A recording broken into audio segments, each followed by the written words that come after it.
All right, so now for the moment you've been waiting for, I'm thrilled to present John Kempf. John Kempf has been rocking my world this week. He is the leading crop health consultant and designer of innovative soil and plant management systems. He's the founder of Advancing Eco Agriculture, a plant nutrition and biostimulants consulting company.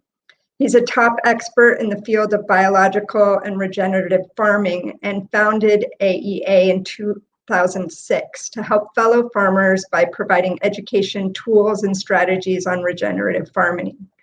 He's the host of the podcast Regenerative Agriculture, where he interviews top scientists and growers about the science and principles of implementing regenerative agriculture on a large scale. He has a unique ability to simplify and clearly explain complex concepts in the areas of soil and plant health. John's mission is to provide support to the world's farmers and globally impact our food supply. When I was on the radio with him last week, he made the claim that he can help people grow plants that are resistant to all pests and diseases, except gophers and voles. But just by adjusting the soil nutrition and the health of the microbiome. And that's a big claim, but in hearing him talk last week and today in his breakout, I'm beginning to believe him. So welcome, John. Hi, friends. To the conference, EcoFarm 2021. I hope that you're finding it useful and enjoyable. I'm sure that you are, because after all, the work that we're doing is the work that the planet desperately needs. Having a virtual conference instead of a live conference means that we actually have more time to reach out to make new connections, new introductions, and we can actually learn more from the other people who know things that we would like to know. So I would encourage you to be proactive, reach out to people, don't just wait to passively bump into people. An event like this requires a bit more overt interaction, but it's very rewarding. So I hope, I'm trusting that you find the conference useful and helpful, and want to dive into our topic for this evening. Our discussion in this presentation is a description of what I believe the future of agriculture will really look like as we adopt regenerative agriculture on scale. My personal mission and passion is to have regenerative agriculture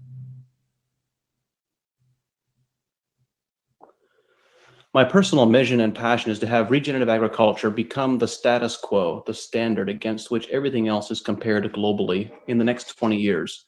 So my goal is to have 80% of farmland be using regenerative agriculture practices in the next 20 years. When we think about, and I try to think very strategically about how we get there, how do we achieve that point from where we are today? And I believe this is a very realistic and a very achievable goal. And in fact, we are well on a pathway to achieving this goal collectively.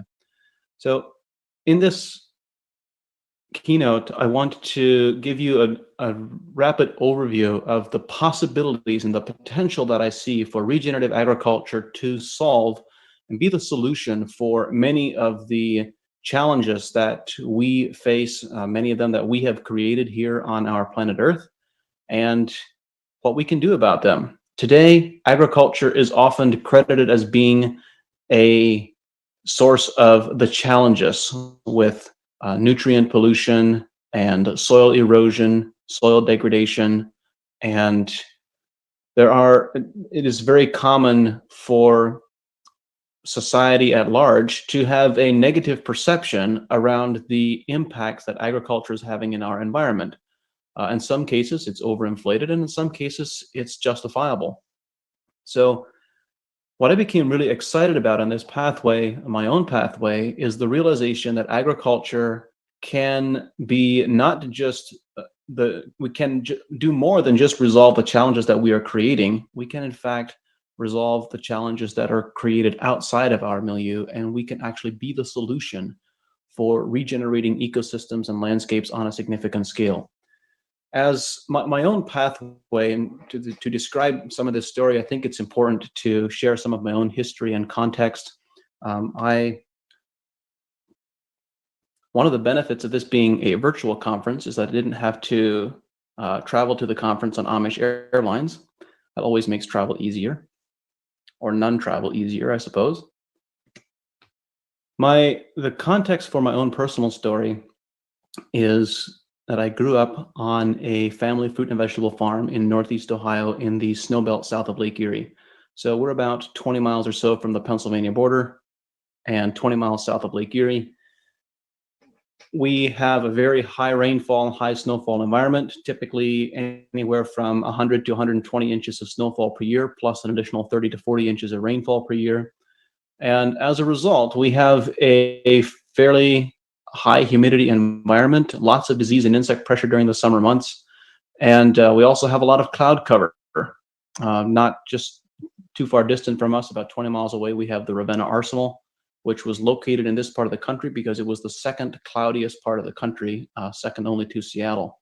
So we have lots of cloud cover, lots of humidity, sometimes limited sunlight during the summer months, and particularly during the winter months. All of this results in an environment that is very conducive to intense disease and insect pressure.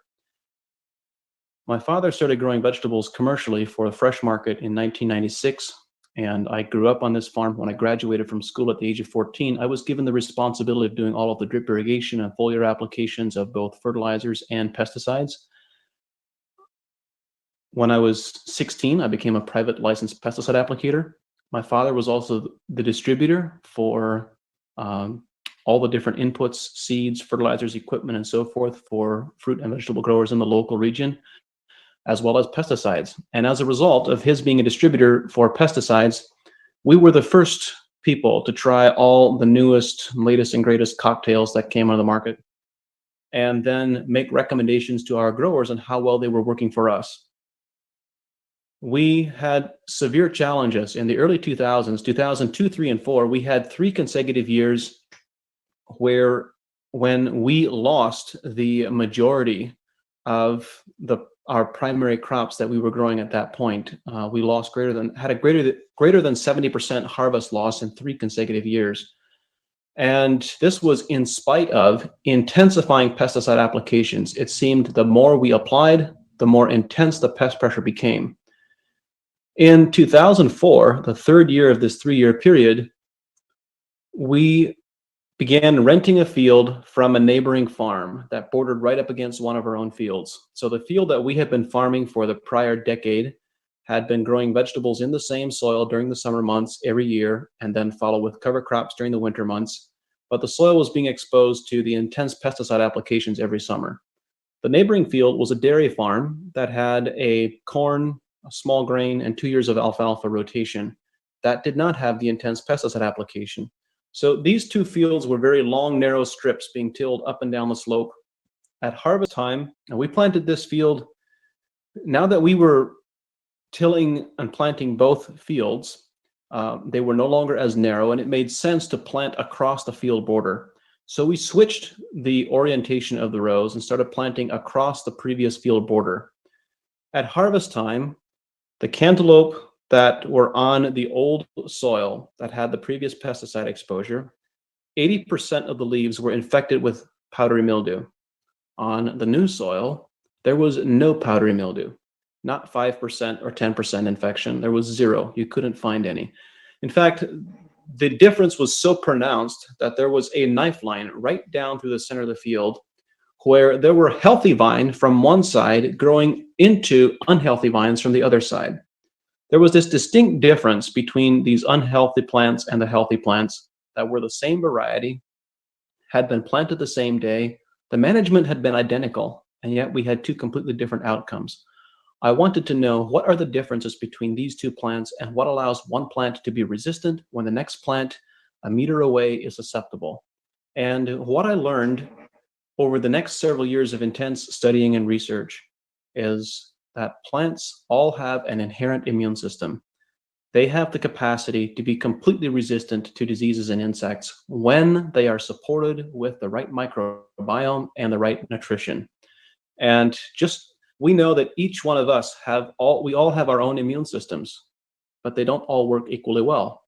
Some people become ill with the first cold or flu bug that comes along, and other people practically never become ill.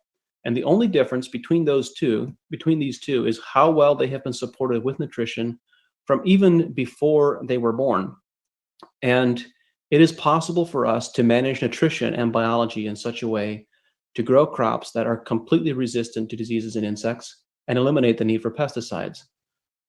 This is the foundation of what I consider to be a truly regenerative agriculture, because we now eliminate the need for pesticides, but not only do we have these extraordinarily healthy crops that have a functional immune system, they can also transfer their immunity to the people who consume them as food.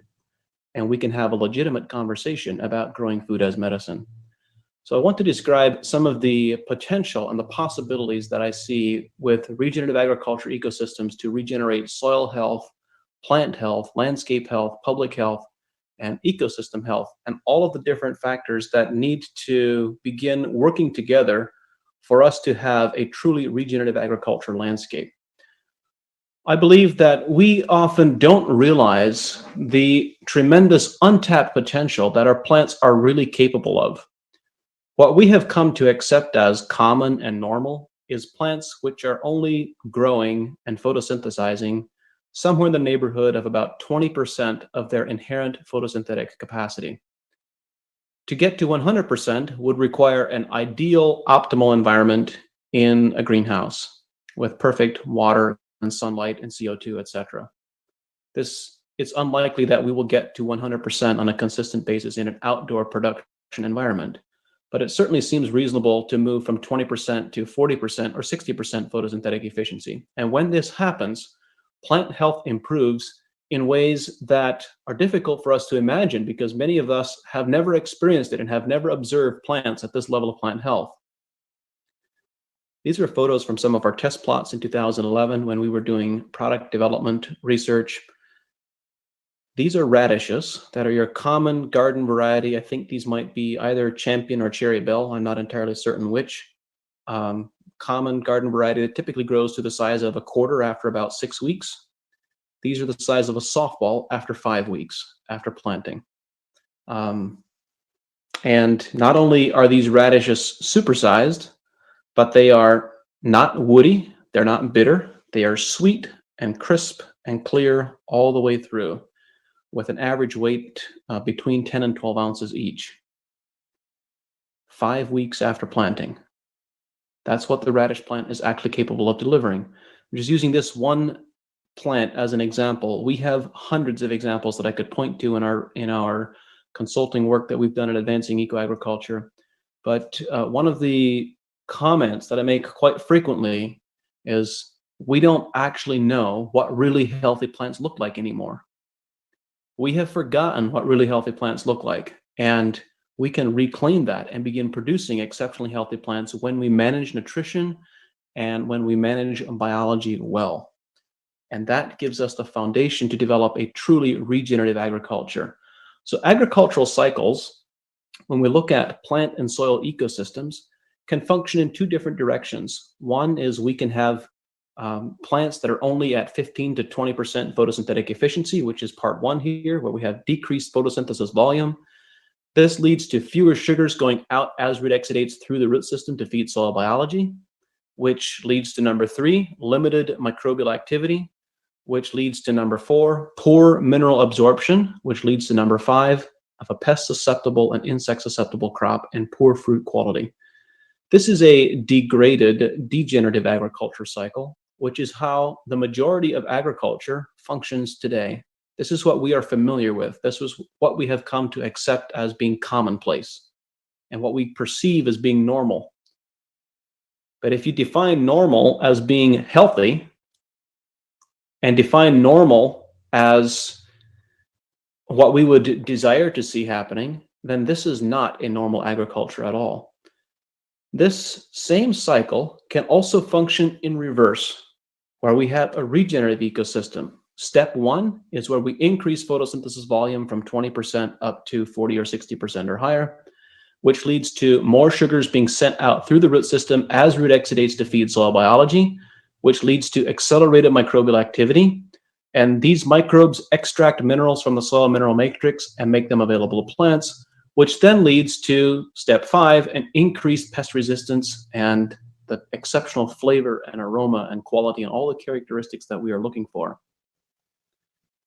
This is the exact same cycle as the previous cycle, except in reverse. And the only difference between these two, and the determining factor that determines which of these is operating in our agricultural ecosystems, is our management decisions. We can manage these ecosystems with our cultural management practices to be moving in either one direction or the other. And it is possible to develop regenerative agriculture systems that accomplish significant benefits for the ecosystem and for society based on how we manage it. So I believe that a truly regenerative agriculture is able to regenerate and sustain in these 7 key areas. And I chose to use the word sustaining these 7 areas very carefully. There have been, over the last decade or two, there have been lots of conversations about agricultural sustainability. And I was one of many voices to express the need for caution around the term sustainability. I think we need to ask the question, what is it that we desire to sustain? Why would we have any desire to sustain our current agriculture systems that require the use of toxins to support plants and to get them through to the point of harvest? Why would we desire to sustain an agriculture which is losing billions of tons of topsoil per acre? We first need to have a conversation about a regenerative agriculture that regenerates soil health and plant health and all of these various ecosystems to a much higher plateau of performance. And only when it reaches a point where it is self-sustaining can we have a true conversation about sustainability. So when we look at these 7 areas, a truly regenerative agriculture needs to be able to be self-sustaining without continuous external inputs in each of these 7 areas. The area of plant health, soil fertility, animal or livestock health, public health, and the health of the local ecology and ecological landscape, the health of the community. Community is a very important one. Nothing can be truly sustainable until it sustains the sustainers. And this is an area in which agriculture has really fallen short over the last 6 or 7 decades here in North America because of our cheap food policies. And then, of course, economic health and financial health of that community that is in the agricultural landscape. So let's take each of these one at a time. I'll give you some thoughts of how I perceive regenerative agriculture and what the possibilities and the potential really are. The first area is the area of regenerating plant health and delivering true plant health. I know, and I can speak with confidence, having worked with hundreds of different crops across North America and also internationally, that it is possible for plants to develop complete resistance to all diseases and all insects and completely eliminate the need for pesticides. I know this sounds like a significant claim. It is a significant claim. But it is not this is not a hypothesis. This is not a theory. This is something that we have actually done successfully on a scale of hundreds of thousands of acres across dozens of different crops. So this is not something, it's something that we may need to learn about how to apply in a specific context, but the foundational principles are the same. All plants have immune systems, and it's possible to support each of these immune systems to deliver true resistance. And this is something that is very realistic and very achievable on scale. As we have worked with growers over the last 15 years to help them achieve these types of disease and insect resistance, we've observed a gradual evolution of plant health, where plants become resistant to different types of diseases and insects at different levels of physiological development, or I should say physiological completeness or nutritional support, perhaps, nutritional integrity. And we developed this diagram back in 2011 to describe how we observed plants becoming resistant to different groups of diseases and different groups of insects based on what was happening with plant physiology and nutritional integrity. The first level of the plant health pyramid is when plant photosynthesis increases, both in quantity and in quality. And at this stage, plants become resistant to all the soil-borne pathogens, such as Phytophthora and Fusarium and Rhizoctonia and Pythium and so forth. The second level is when plants begin forming complete proteins. All the nitrogen that they absorb in each 24-hour photoperiod is rapidly converted to amino acids, peptides, and then to complete proteins. And they become resistant to all of the sucking insects and all the larval insects, such as cabbage looper, tomato hornworm, European corn borer, aphids, whiteflies, leafhoppers, and so forth. The third level, these first two levels of the plant health pyramid are purely a function of balancing chemistry, balancing the nutrients within the plant, making sure the plants have adequate levels of magnesium and sulfur and iron and manganese and so forth. These first two levels of the plant health pyramid can be accomplished in hydroponic setting. They are not difficult, they're very straightforward, and plants respond extremely rapidly. We have many cases where we have applied nutritional applications to plants that had nutrient imbalances, that had pests present. Let's say they had aphids present or had spider mites present on the crop, and we put on the needed nutrients to help that plant balance its internal chemistry and trigger its immune system, and the plant rapidly becomes resistant to those insects and will actually kill the insects that continue feeding on it, simply as a result of changing nutrition. No insecticides being applied, no biocontrols, nothing of that. Purely a nutritional change. So these first two levels of the plant health pyramid are not that difficult to achieve in the field. Level 3 and level 4 are slightly different, however, in that in order to get to level 3, plants need to absorb their nutrition from soil biology, from the microbiome. And when that happens, they develop a surplus of energy. They begin forming elevated levels of lipids, which are fats and oils in plain English. And at this stage, they develop this glossy, waxy sheen on the leaf surface, and they become resistant to all the airborne pathogens, both bacterial and fungal pathogens, such as scab and rusts and mildews and so forth. And then lastly, at level 4 of the plant health pyramid, plants begin developing elevated levels of these compounds that are referred to as plant secondary metabolites. In plain English, we call them essential oils. These are compounds such as terpenes, bioflavonoids, phytoalexins. Some that you may be familiar with would be anthocyanins in blueberries, resveratrol in red wine, lycopene in tomatoes. These are all compounds that plants produce to protect themselves from ultraviolet radiation, from insect attack, from disease attack, from overgrazing. They're plant protectants. Every plant produces plant protectants, but when they become really healthy, the concentration of those plant protectants within each leaf can increase by a factor of 20 to 50 or 100 times. So the concentrations can really increase, and this is what, of course, also gives plants a very strong aroma and flavor. And it is at this stage that they become resistant to all of the chewing insects, such as grasshoppers and Japanese beetles and Colorado potato beetles and so forth. It's a lot of fun when we optimize soil health to favor the domesticated crops that we are trying to produce and not the pioneering species that are referred to as weeds. When the crops we are growing become healthier than the weeds because the soil is optimally balanced for them, that means that the diseases and insects will be first attracted to the plants we call weeds. This is a lamb's quarter plant being consumed by aphids, and this lamb's quarter plant was growing in a patch. There's a patch of lamb's quarter at an intersection between a field of tomatoes, a field of mixed salad greens, and a field of green beans. And the tomatoes are not particularly susceptible to aphids, but the salad greens and the green beans most certainly are. And the aphids chose to completely ignore them and focus on the lamb's quarter. That's a lot of fun when that happens. And this is the potential that regenerative ecosystems really have, is to optimize, they can be managed to optimize the health and the performance of the crops that we are growing.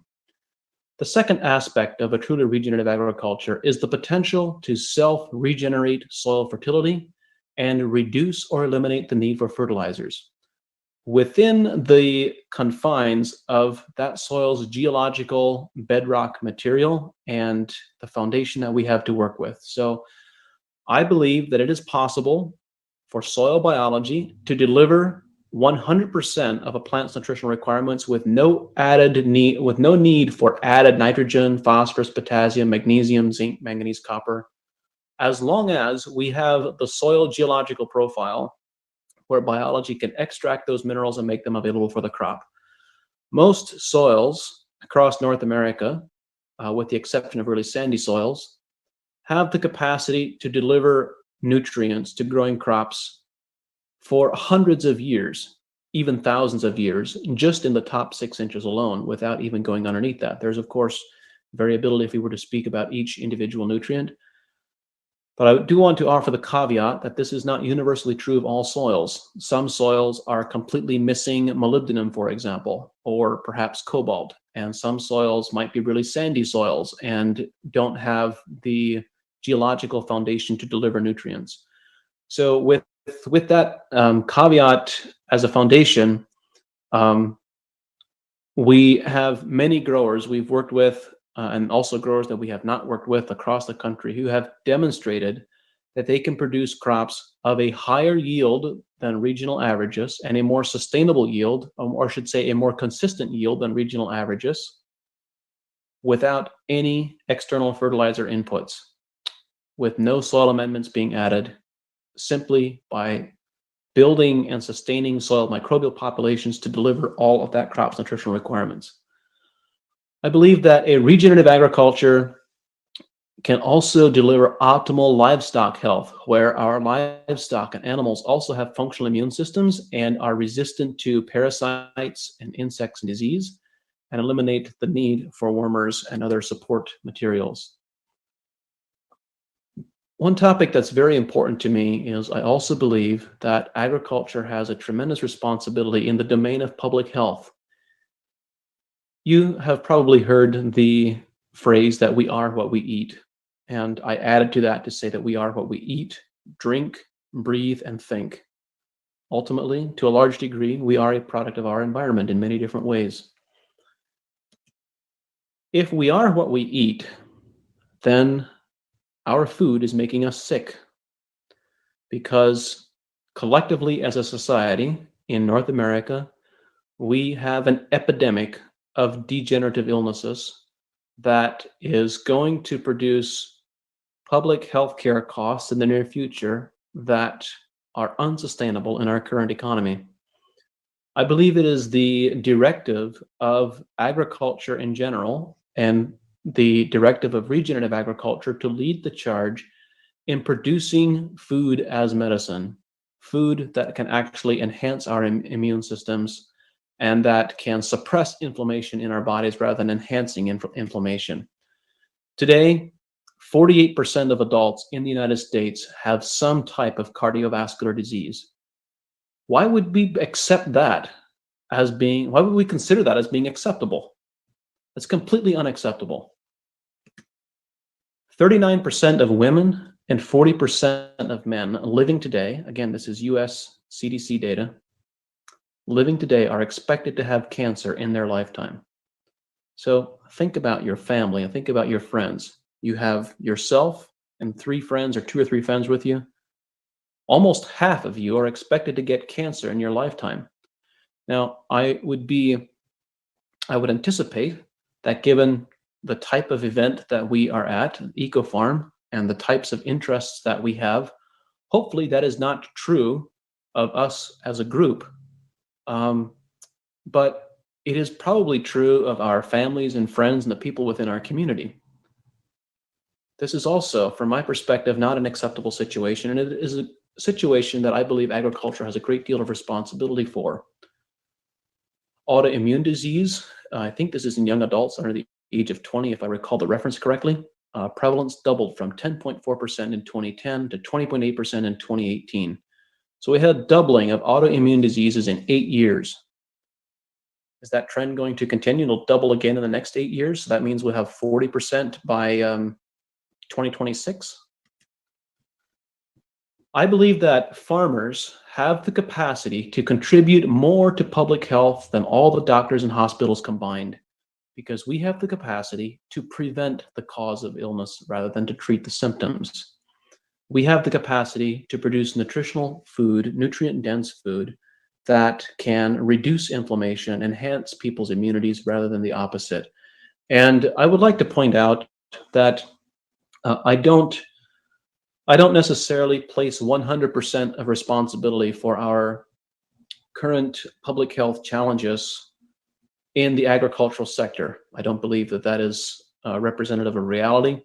We also have food processors, which add extremely high quantities of salt and sugar and unhealthy fats. So there's more to the story than just agriculture. However, agriculture is the foundational place. Food processors and distributors are incapable of producing healthy foods, healthy packaged foods that enhance people's immune system unless they have high quality raw materials to work with. It is our opportunity and our responsibility as farmers and food producers to produce food as medicine that has a high level of nutritional integrity. And then I believe that we should also be rewarded for that. We have had, over the last 7 decades or more, a cheap food policy that has gutted the countryside and rural communities. And to some degree, agriculture and farmers are being pointed to as the cause of some of our environmental challenges because they're a minority group, they're easy to malign. And many of us as farmers, I consider myself a farmer and grower. I have not been growing for the last couple of years, but hope to again soon. There is an element of we are once again being asked to fix a challenge without being compensated for it, after having had that story repeated dozens of times over the last decade or so. So we have the capacity to deliver a lot of these ecosystem services, some public health benefits, and we should. It's our responsibility. And when we deliver on that responsibility, we should also take home more of the consumer's food dollar than what we do currently. I believe that regenerative agriculture can also deliver ecological health, regenerate landscapes, ecosystems, and wildlife diversity. And this happens the best when we as growers develop and cultivate an empathy for the landscape. The best growers we have worked with who have the most extraordinary crop responses are those growers who walk into a block of an orchard or into a field and they say, something is off with this block, something is wrong. It's an intuitive feeling. It's difficult for them to identify exactly what is not right, but they sense that something is off. And it is those growers who produce extraordinary responses with crops, with their employees, and in the landscape and ecological context. I believe that regenerative agriculture also needs to facilitate a rebuilding and to regenerate community health and to build vibrant and resilient agricultural communities. Can be many conversations about what this means, but we know that rural landscapes, rural communities have suffered significantly over the last several decades or century or so. And this is something that does need to be reduced. If we want to, the only way that a landscape can truly be regenerated is if it has caretakers. Ecological landscapes need caretakers, and those caretakers also need to be sustained, inspired, and supported. All of this can only happen if these rural communities have vibrant economic health. I believe that it is necessary for regenerative agriculture to provide attractive compensation to growers for delivering all of these ecosystem benefits and all the public health benefits that we're really capable of delivering. I would like to point out that organic agriculture does not necessarily lead to any of these outcomes that I described to regenerative agriculture practices. It's possible, and I believe that the intent of many original founders of the organic agricultural community was to deliver these benefits.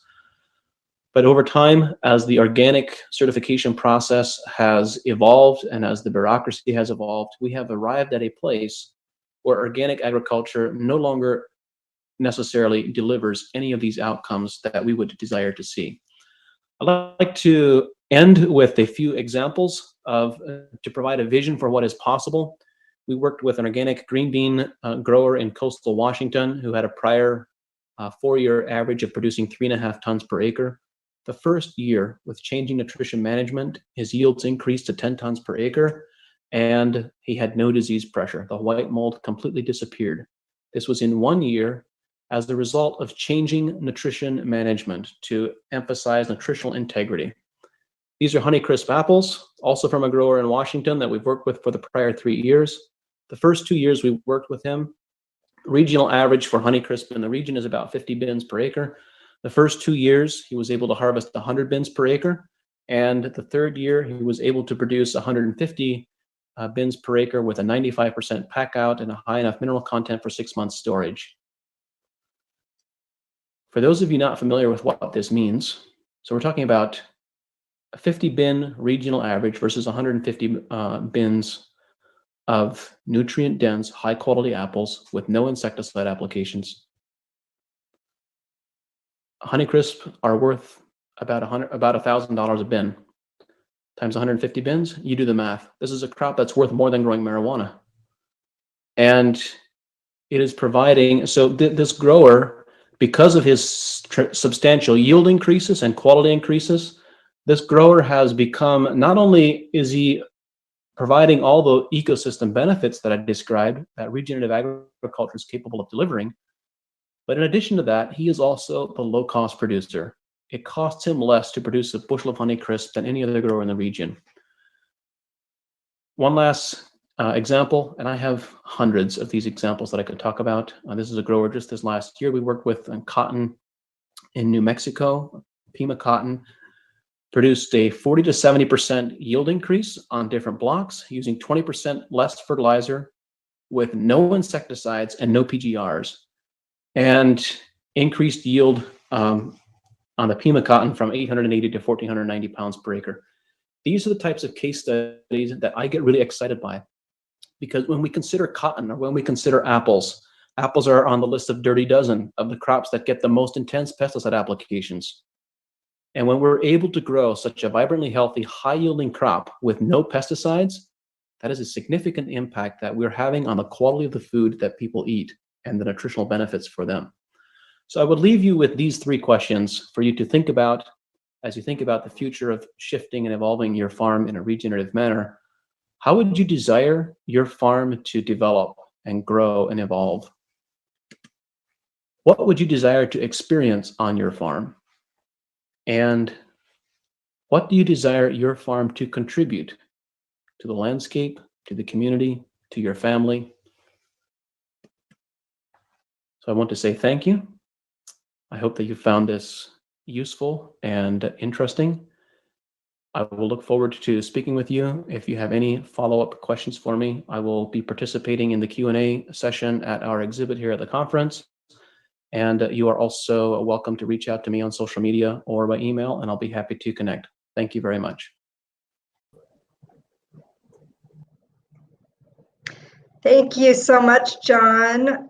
If you have questions for John, like he said, he will be at the Advancing Eco Agriculture Expo booth, and he'll be there tomorrow from 12:45 to 2, so you can chat with him and ask your questions then.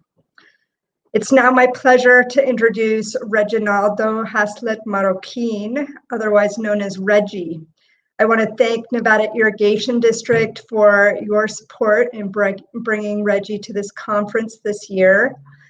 Reggie began working on economic development projects with indigenous Guatemalan communities in 1988.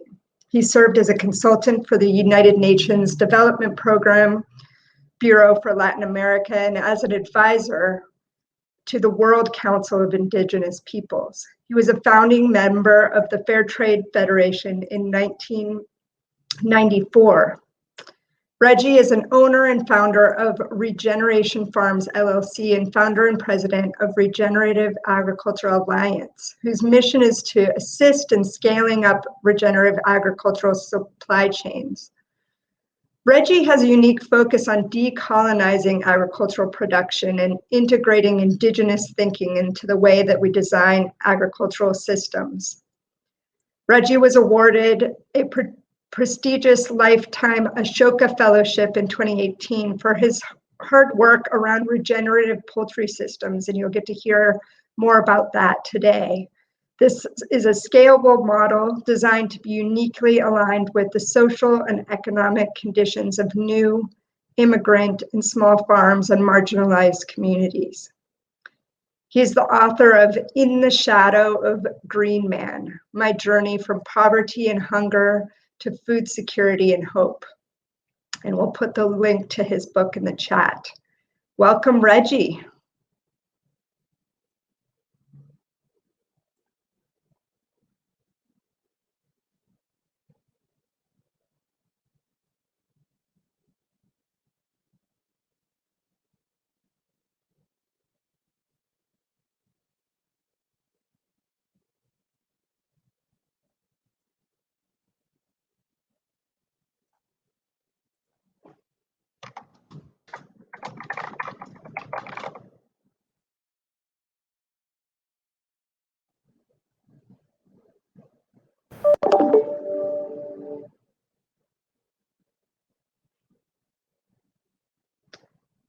All right, we're going to try again and see if we can get sound this time.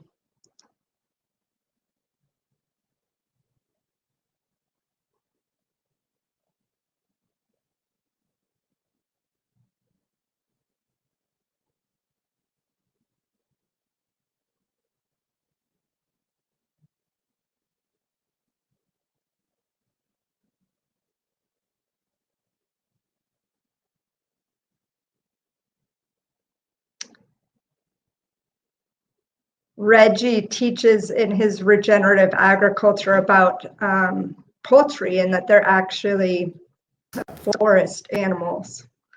And okay, looks like we've got it now. And welcome to the conference.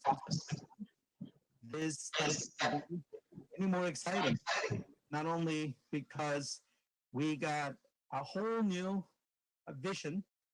I call it the 20-20 vision, a 2020 vision that we acquired in 2020, which is the least we can do considering the kind of troubles and the kind of challenges we went through.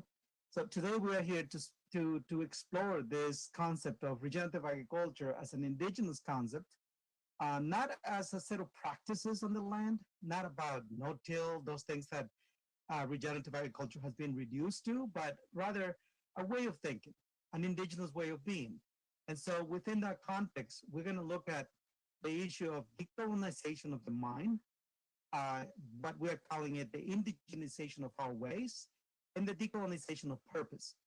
That last part, decolonization of our purpose, is so central because the purpose of the conventional food system as we know it seems to not have been the feeding of people, the nurturing of people, the providing of this awesome thing that we call food that is supposed to nourish our body, our mind, our spirit. It seems that the purpose of that system was quite different based on what the outcomes that it has delivered us has been. And so we are going to be discussing those things and embedding this way of decolonization of the mind and indigenization of ways, and that decolonization of purpose from one of profit to one of actually delivering a better future, not only for ourselves, but also for the future generations in the area of agriculture. So with that in mind, let's keep those different concepts clear in our heads. Before we get started, I wanted to introduce you quickly to my organization. It's called the Regenerative Agriculture Alliance. We are an ecosystem of individuals, organizations. We are dedicated to system-level infrastructure building. We are dedicated to a socially just, economically balanced, and ecologically resilient, and more importantly, spiritually grounded regenerative agriculture system. This spiritual groundness is critical, and we consider that the foundation of the system from which we can then deliver a triple bottom line that is social, economic, and ecological. Without that spiritual grounding, we seem to be always lost in the concept of the purpose of what we do. Our shared mission is to assist in scaling up regenerative agriculture supply chain.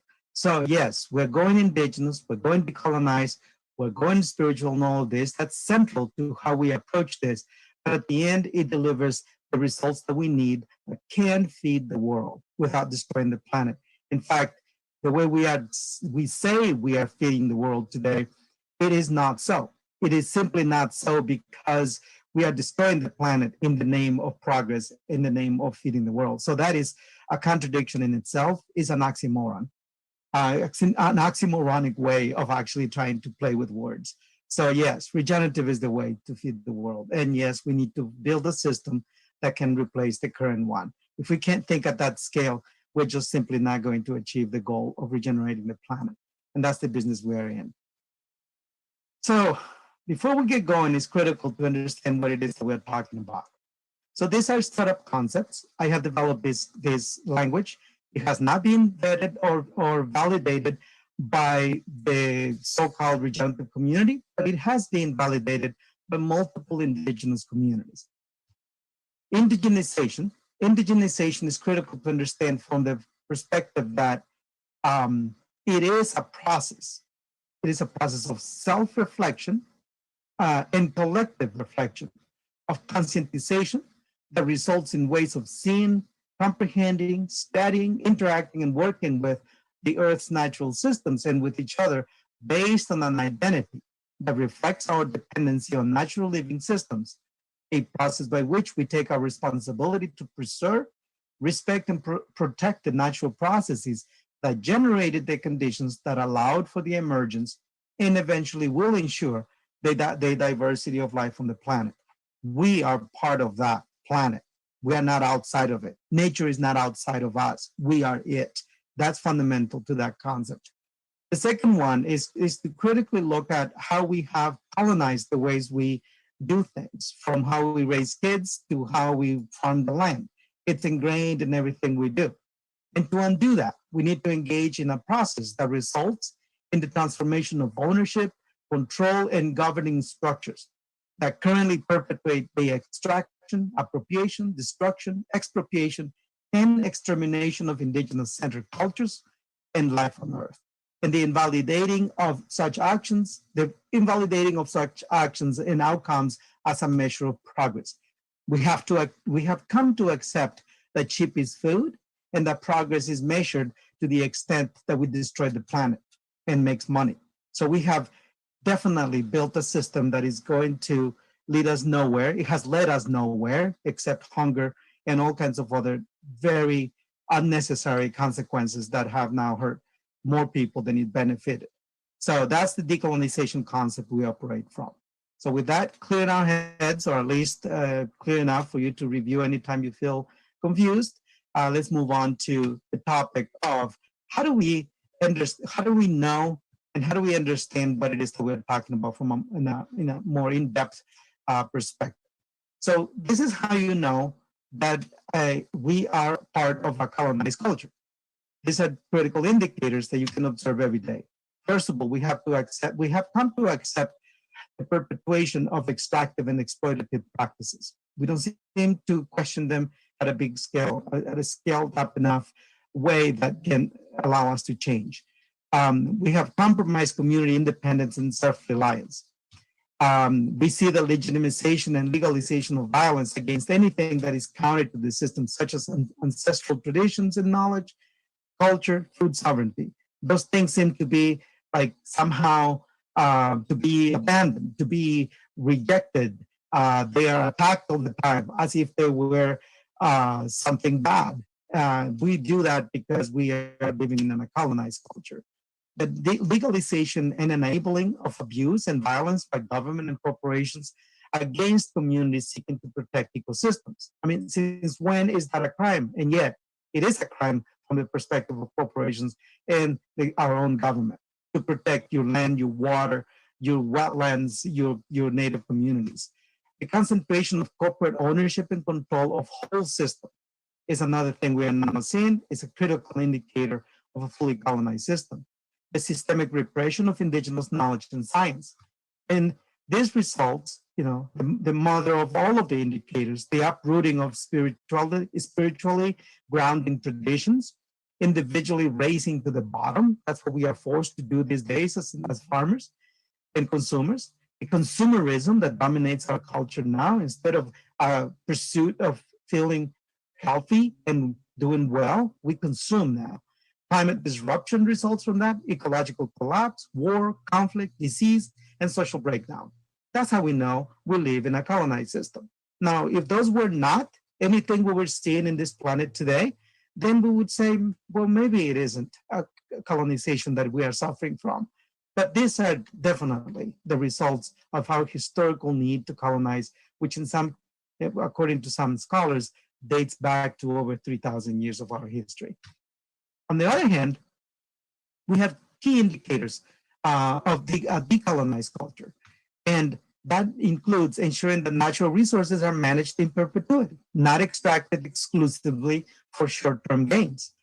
And that is the way Native communities managed resources, natural resources, for hundreds of thousands of years before the colonization mentality took over. Social and economic interdependence is central to ensuring well-being, rather than the pursuit of individualism. Ancestral traditions, knowledge, wisdom are validated and adapted to ensure collective mental, physical, and spiritual well-being. Whole systems are collectively controlled and governed. Defending, protecting, enhancing collective interest is systemically structured within the governance and system-level surveillance, rather than what we have today. Spirituality and traditions are uplifted, collective management raises quality of life, basic needs are met, the environment is protected locally and globally. Resilience is a central goal rather than extraction. Social rules and conflict management centers on accountability and interdependence rather than punishment. Health focuses on well-being rather than the management of disease. Living systems are regenerated. Justice as a foundation of peace and the pursuit of real happiness is prioritized rather than what we understand today as the American dream or conceptual colonizing concepts of that kind. Governance, supply and demand, and value chains reflect real community needs and priorities, resilience, and collective wealth creation. So if you find yourself trying to discern what is and what is not a colonized way of doing things, just go back to this, repeat them, memorize them if you need to, but more than anything else, understand them and live them out. And we will, as a result, decolonize not only our ways, but the infrastructure that we build, the way we own things, and the way we govern what is part of our community. So, what about understanding how you colonize so that you can find yourself whether being reflected in these processes or not? The first thing colonizers do is that phrase we call discovery, like Christopher Columbus discovering the new world, right? So it's a new idea, it's a new land, new people, new concepts, new stories. It's all about discovering somebody else's already discovered wealth. Then we name it, whether it's America, Indies, or naming what indigenous have delivered to us, indigenous communities have delivered to us, and being named regenerative now, even though it didn't need to be named. It was already there. Regenerative is just there. It is. It doesn't have to be discovered. It doesn't have to be named. Especially it doesn't have to be defined. It simply is. Legalization and appropriation as well as expropriation. So how are we doing that? Land grabs, trade rules, copyright, trademark, branding, patents on life, regenerative market claims, taking them away from the original communities that built the systems that deliver those results. That's expropriation and appropriation. Standardizing and scaling up repression, ownership, and control systems. We do it through policies, corporate personhood, certification schemes, legislation, violence, misinformation, deceit, confusion, all kinds of ways we do that. And then all of this builds systems to repress indigenous thinking and attempts at re-indigenizing ways of living and intellect. Basically, we have invalidated and co-opted indigenous knowledge.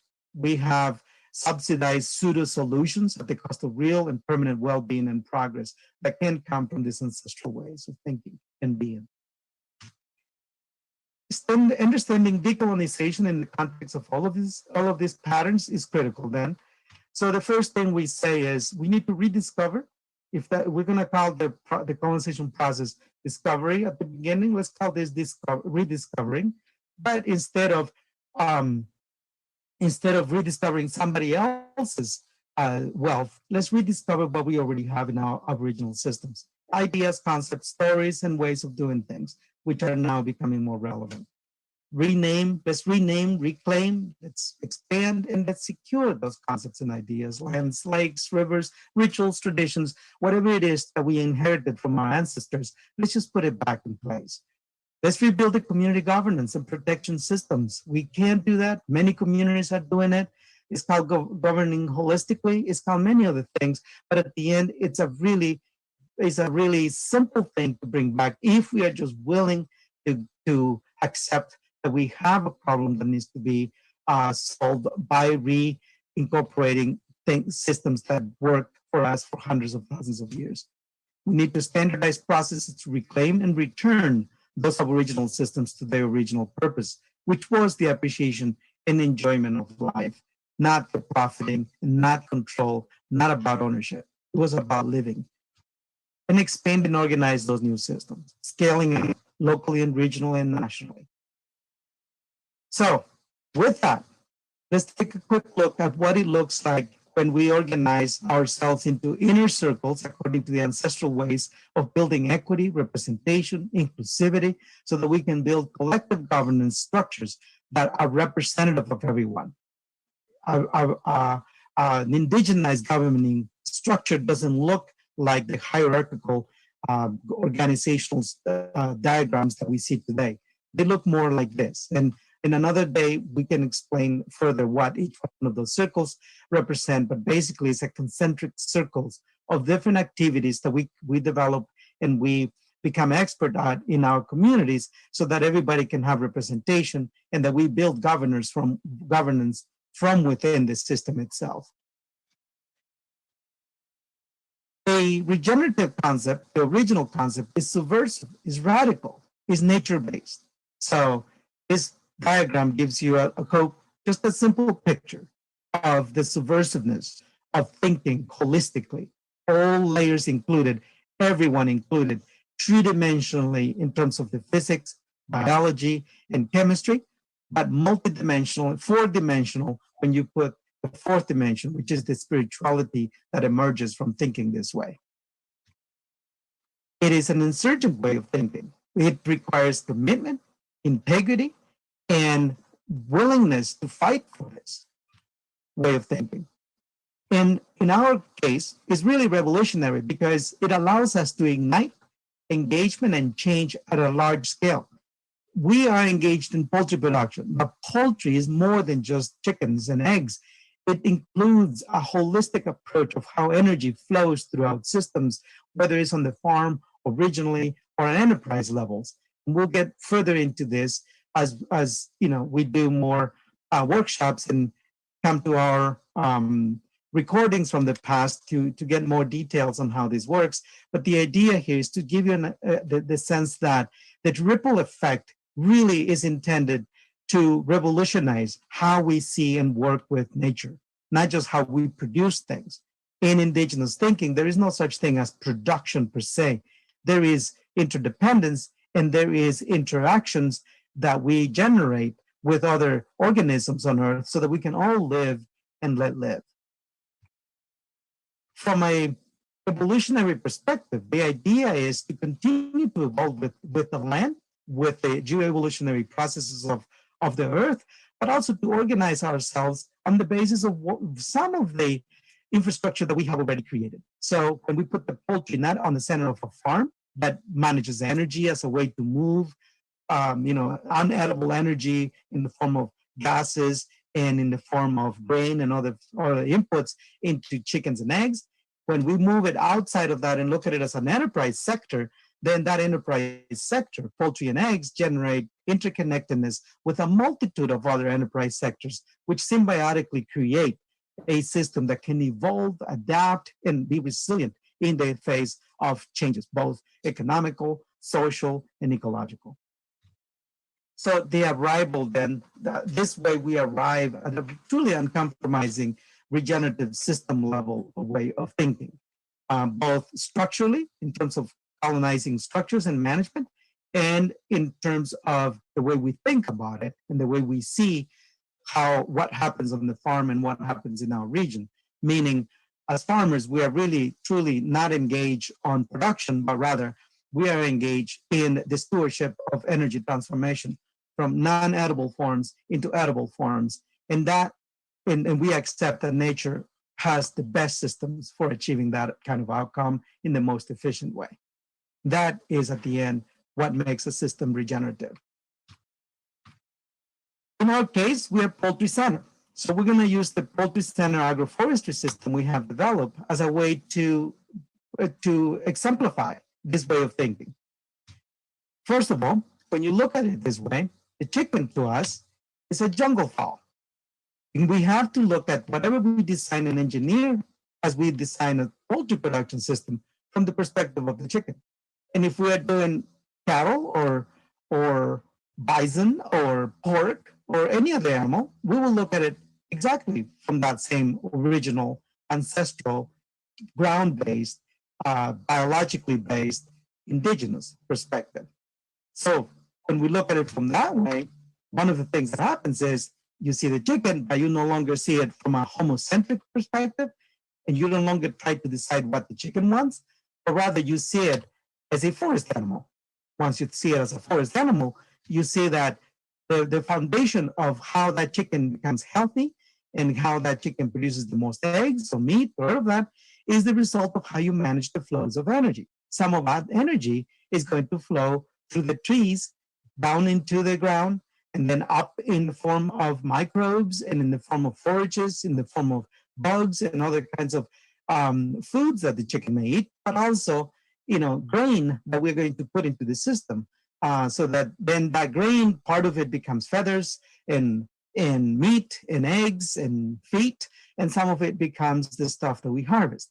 But it is more than just the chicken. As you can see, we can harvest multiple levels of energy out of a single poultry operation seen this way. For example, we are harvesting meat, we're harvesting eggs, and fruits from apples to elderberries, which are very adapted to having chickens under, to hazelnuts, which are, and many other nuts. Nuts primarily are very adapted to the evolutionary process of chickens. They absorb energy in the same way that the chicken produces it through the manure. It's about energy management at the end. Some of that energy is really in the form of manure and in the form of giblets and feathers, which then can be transformed again into energy that can be absorbed by grain, by vegetables, medicinal plants, which can then show up in our plate. And some of it can go right back to the chicken. At the end of the day, we are storing energy, not producing chickens or eggs or any of these other things. And yet, we are harvesting incredible amounts of energy in the form of carrots and eggs and meat that then we can put on our table.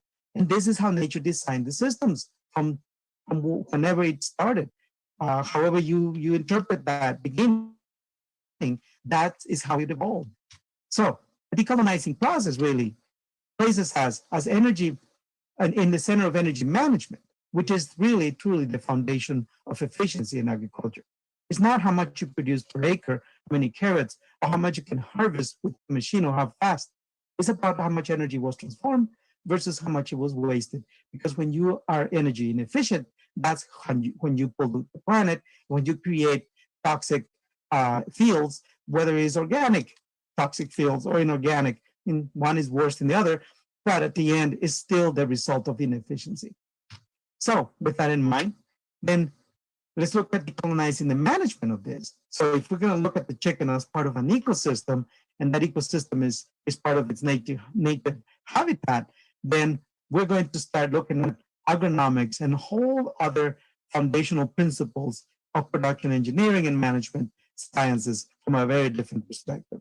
So here's the system, not very different than what you already know. Chickens come in, they grow a little bit inside the barns, up to 4 weeks. While they do that, we are preparing the outdoors. There's the hazelnuts, the fruit trees, the forages, diversity of them. When we don't have perennial crops, we can put canopies, temporary, annual, like corn and sunflowers, which we have used to create that canopy, because chickens are jungle animals. So they're not going to roam if there is no upper canopy protection, understory and upper story. But that perennial canopy also produces us valuable products from nuts to biomass. We can turn that into biochar, put it back into the system, move it out, and produce other things that we may want. So on the bottom, you can see on this farm design, the poultry units, then the rest of the farm is completely managed according to the amount of production that we generate on the farm. All of this can be balanced out so that the energy systems in the farm balance each other, and so that what you plant is actually compatible with each other. So, I mean, there's more to be said about that statement itself, but the idea is for you to take home today a different way of thinking and a different way of learning and being and knowing. That's the idea, and also managing. So here goes. You know, we're allergic to work, we say. So we want the chickens doing the roaming. We want them doing the cleaning of the land, the bugs, all of that. And yes, we work hard, but only work on the stuff that we absolutely have to do. If we can get away with not doing something, that's the way we will design it. That's critical. In this case, letting the chickens do as much of the work as they can on their own, and to have unimpeded ranging. The chickens never stop if they don't want to, stop if they want to, run away if they are being packed on, and so on. This is a developing farm, not like the other one I showed you, where the trees are already grown and the chickens already have their habitat reestablished. This is an establishing habitat. You can see the hazelnuts growing and other tree species that are already in place. Basically, this shows chickens once the system has matured above. The way they spread, the way they do everything completely changes once you restore the natural habitat. This is the morning chores, just getting them out. You know, after we did put the feed out and check the waters and any bare spots, we put straw on and all of that. These chickens are on the last 3 or 4 days before they go to the processor. Meat birds that are able to take leaps and fly around and be completely healthy and behave as birds rather than those poor animals you find that can't walk, can't move, and don't want to because of how they have been raised and trained. So just to give you a glimpse of what a process that has been designed with the animals in mind looks like. The manure, we move it out and we turn it into other kinds of production. We focus on composting systems that are based on primarily on fungal communities rather than bacteria. So we don't allow the compost systems to heat up so that this process holds the most energy and holds the most the slow release, mostly cellulosic based matter that is mixed with the manure and mixed in ratios that allows us to really create a super productive landscape outside where the chickens are. So there's no chickens in this next stage of the energy transformation. We have produced for many years now super healthy vegetables of all different kinds and fruits without having to have any intervention. We also focus on native foods. These are our black beans, which are traditional to our Latin American community from Guatemala and other parts of Central America. We restore habitats outside where the chickens are. The hazelnuts are critical for more habitat restoration, but also valuable outputs of the farm that are byproducts of the chicken. We have harvested whole meals for months at the time, completely off 1 acre plot operations plus the chickens. So again, moving into more scaled up ways of thinking, we recently, because of the scale at which we can produce chickens, we have built a collective of farms, and we bought a processing facility that can do up to 1 million chickens. So we are now deploying up to 50 farms, of which we have 10 in place and 20 on the pipeline for the spring of 2021, and 10 more for the fall of 2021, and so on. So this is only possible because we have organized ourselves as a collective.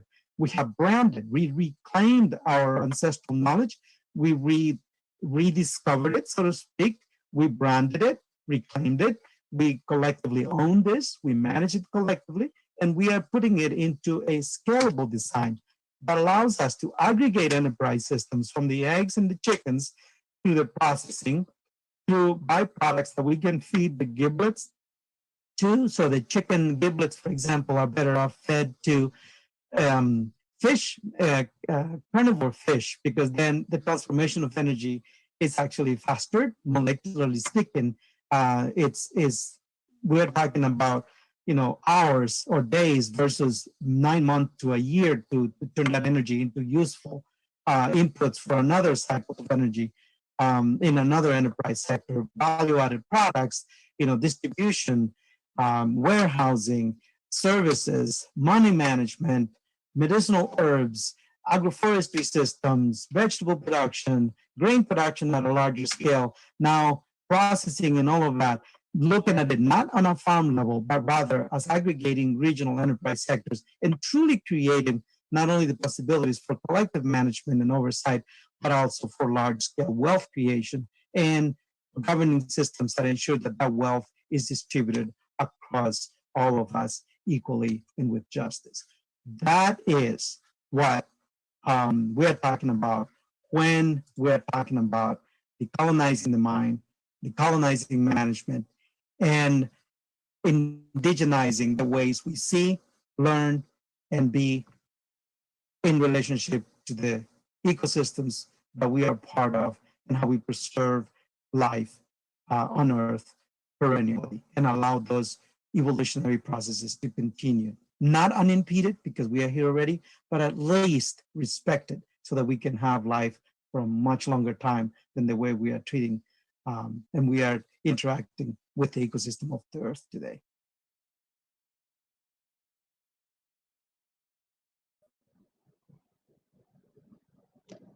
Thank you so much, Reggie. So now we're going to move into a question and answer with Reginaldo. If you need to take a break, this is a great time to do it. If not, you can begin typing your questions for Reggie in the chat, and we'll come back in about 3 minutes. Take a quick little break.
All right, everyone, welcome back.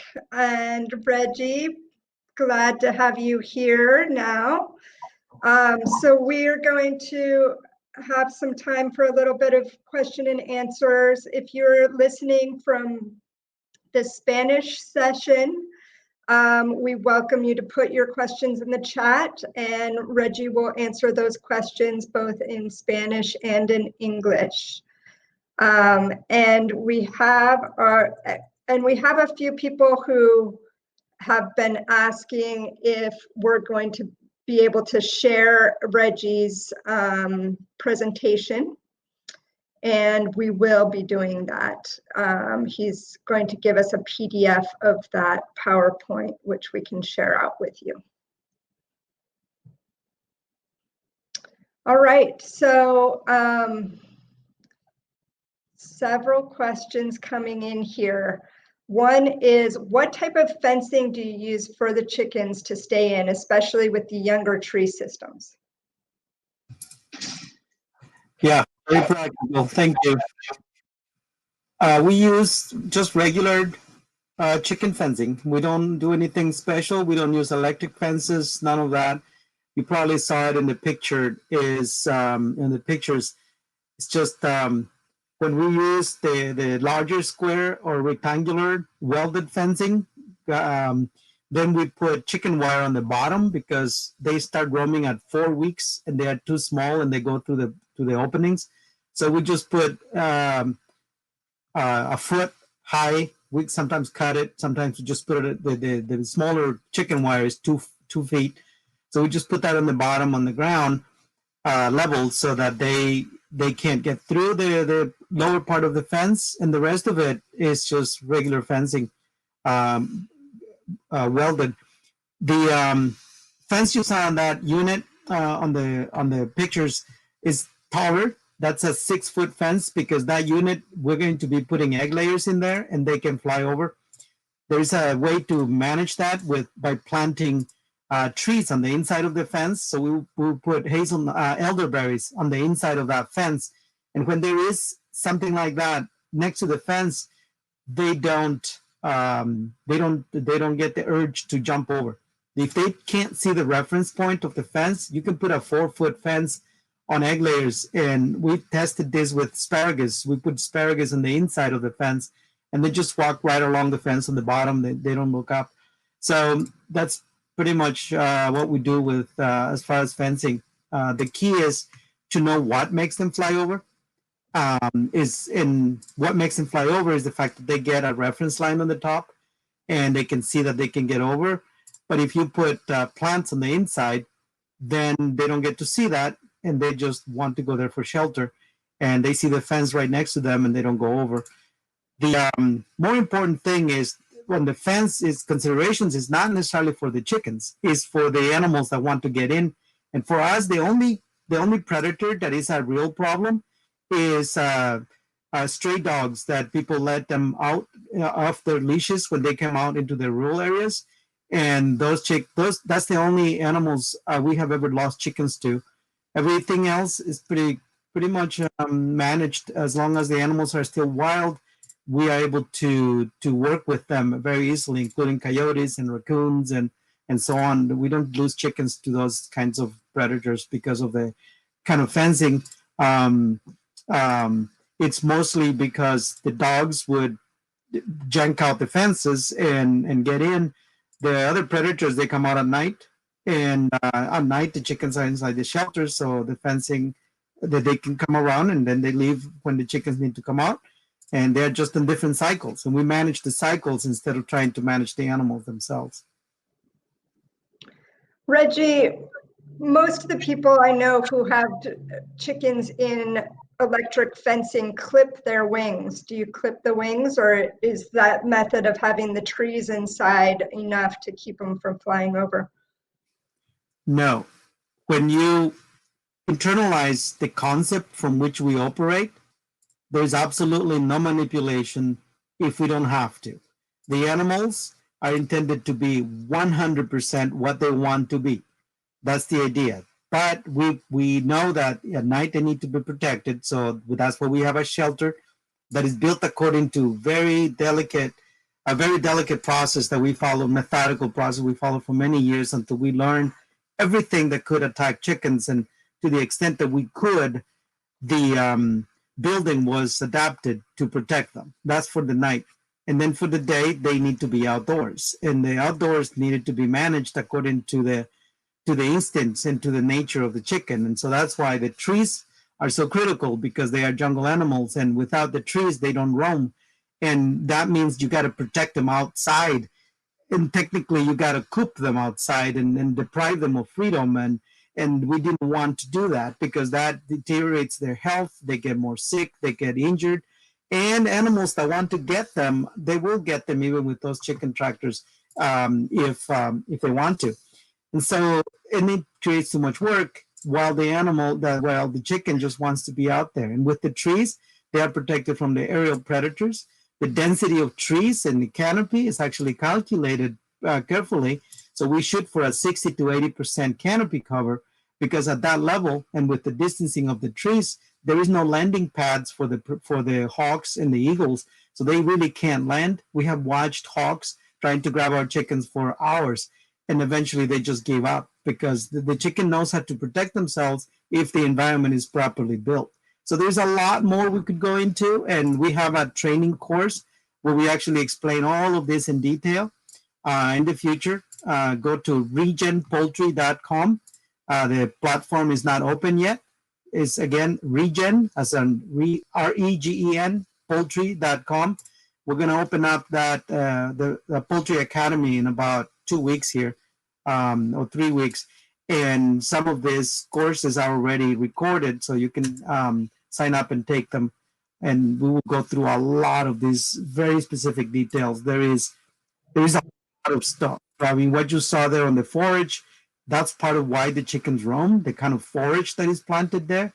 We focus on high protein, low fiber. We don't do grasses. It's a lot, but it is not complicated. It's just a matter. It's like the agronomics. John Kempf was very, complimentary. It's very complimentary, because I gave you a very high-level layout of everything we do, but everything he was talking about is central to what happens in the fields. We just call it energy management and transformation, but that's what he was talking about too. So all of that is also included. You can use all of his agronomical advice in terms of how you work to create the conditions for healthy chickens, just the same way you do it for healthy apples and higher productivity, if that's the way you want to see it. So anyway, there's a lot, just to give you a sense of how extensive this work is. Great. I actually got to see jungle fowl in the wild in India last January, and it was definitely a revelation to see them in their native habitat. So we have a question, just a quick question about the manure that you said toward the end of your talk, that you were moving the manure into compost piles to then go on the fields. Was that taken from the chicken houses? Yes. Now, they were not going through composting piles. They were directly in the field. And so where you saw it looked thick and it looked high, because that area there where we took that picture was so deteriorated that we kind of had to rebuild the soil. But you only have to do that once in a lifetime. You put that those layers, and you manage that space according to what John Kempf was talking about, those kinds of agronomical principles and processes and so on. And yeah, you can harvest. Right now, we're looking at 13 years later since we did those. That we laid out that manure in layers. We layered it with wood chips and manure, a ratio of 1 to 2. So if we put 1 inch or 2 inches, if we put 2 inches of manure, we'll put 4 inches of wood chips. And then we always finish with manure on the top. And then we let it sit. And in the spring, we plant it, and it goes straight into production. There is no composting piles. And the reason we don't do that is because we don't want to create the pile so thick that heats up. We want it to stay cold so that it goes into mostly supporting fungal communities. And the fungal decomposition is not only effective, extremely effective, but fungal communities generate a lot more nutritional outputs than do bacteria. So, and we don't lose any energy because there is no heating going on and evaporating some of the nutrients in the pile. So it's just what we do. We're not saying that you shouldn't compost. I'm just saying that's how we do it. Great, thanks. So the next question is, what would a decolonized food distribution system look like? Would it rely on close relationships between consumers and producers, or would it have a middleman that would fairly distribute the produce to communities? How do you imagine that? Yes, that diagram that I briefly showed you with all the inner circles, that is the diagram that we envision being the center of a decolonized system. And the way relationships then are built is what matters a lot in terms of whether it is another colonizing system or not, extractive and so on. So the way we envision this is, well, actually, that's what we are building now, is affinity groups. In this case, for example, we have the poultry producers do broilers, the ones that do egg layers. There is other groups that will be doing turkey. So those are what we call affinity groups. Those are the groups in the outer circle, in the perimeter of that diagram. Now, those operations are owned and controlled on a farm level by the farmers, by the families who farm. The next layer is where all of us, say, broiler producers, all 15 of us right now, are creating a cooperative. Now, that cooperative then becomes the next layer of governance. And the idea is then that as a cooperative, then we deploy and own and manage and govern the processing facility. And then that processing facility becomes a supplier to another company we're building is called Tree Range Chicken. Tree Range Farms. That next layer is dedicated to the aggregation, distribution, marketing, branding, and all of that, but it's still owned by all of us. So the decolonization is really more about infrastructure. It's critical in the ownership and control. That's where colonization is a problem, is the way the system is owned and controlled today, which then allows for individuals to use those tools of ownership and control as a way to extract resources from our communities, not from nature itself, but actually from us as laborers, as farmers, and so on. So the decolonization looks like it primarily aims at the ownership and control becoming a collective effort rather than a hierarchical top-down extractive system as we know it. As we do that, we can have collective ownership and governance representation at those multi-levels of the supply chain all the way until the food is delivered to consumers. There is no need for there to be a single owner of the companies or just to be owned by those with capital who bring in investment. We are developing now what is called the Tree Range Trust, which will be the actual governing structure. That governing structure will have no economic benefit from the system so that it can focus completely on ensuring that everybody's paid fairly, that everybody's treated fairly, that there is no inhumane working conditions and processors, that those processing workers are actually organized and that they have a seat in the decision-making processes in the infrastructure that governs the whole thing. That is the way we see decolonizing, the management, the ownership and control, and then the indigenization of the way we see it, so that we see it from a wellness perspective, from the aim of it, the purpose, the reason we do all of this is so that people can have high nutrient dense foods that are as affordable as we can without compromising the income of the farmers or the workers all the way across the supply chain and so on. But for that to happen, we have to reverse the way the systems are owned and controlled today. It's just so fundamental. And I don't mean that corporations shouldn't be part of the ecosystem. It's just that they can't have 100% control of the systems the way they do today, because what they do then, they colonize instead of deliver food to us. And that is fundamentally what, we're not reacting to that. We're just simply redesigning, bringing in ancestral ways of governance and ownership and control and oversight of our relationship with nature and how we work with it, and then building those systems, because honestly, most of this hasn't been built yet. A lot of infrastructure is already in place. Like, we can buy a processing facility. We just did that. It was built under a different system and owned differently. Now we bought it as a cooperative so that it can become, worker run, worker managed, and then cooperatively owned and controlled, so that we get to govern where that wealth goes and how it's distributed and so on. Wonderful. Reggie, there are a couple of people in the Spanish session. So if you can answer this in Spanish, just asking, can they get access to your book in Spanish or to, resources on what you're doing here in Spanish?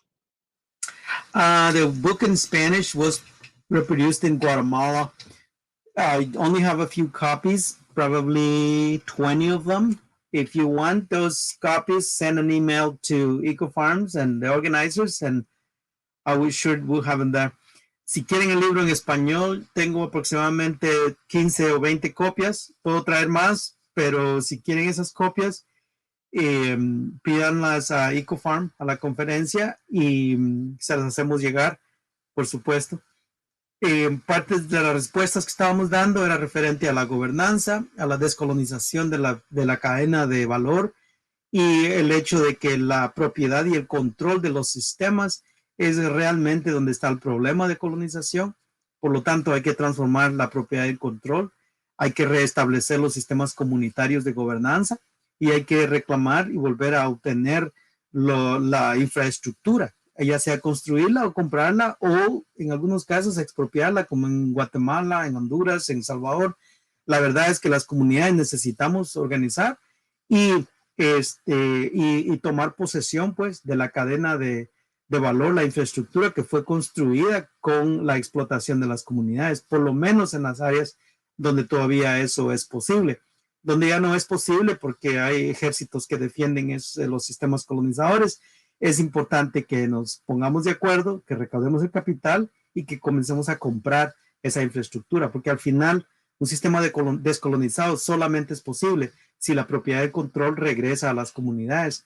Sin ese paso como el principio de un proceso de descolonización, realmente vamos a seguir protestando y la infraestructura va a seguir haciendo lo mismo que ha hecho siempre. Wonderful. And do you have a manual or in Spanish on the poultry techniques? Yes, so we don't have it yet. We have it written, and it's being delivered through the regionpoultry.com platform. So if you go in there in about 2 weeks, it's not open yet, but in about 2 weeks, you go in there and you will be able to sign up for the trainings. And as soon as the manual is finished, then you will get, if you have paid for your training, you will get a copy of that. It's going to be a very intense and complete manual. El manual de producción va a estar disponible, pero hasta de aquí a 2 semanas, bueno, no en 2 semanas el manual, sino la plataforma, regionpoultry.com, se va a abrir en aproximadamente 2 semanas. Y la gente que se inscriba ahí van a recibir una copia del manual en cuanto esté terminado.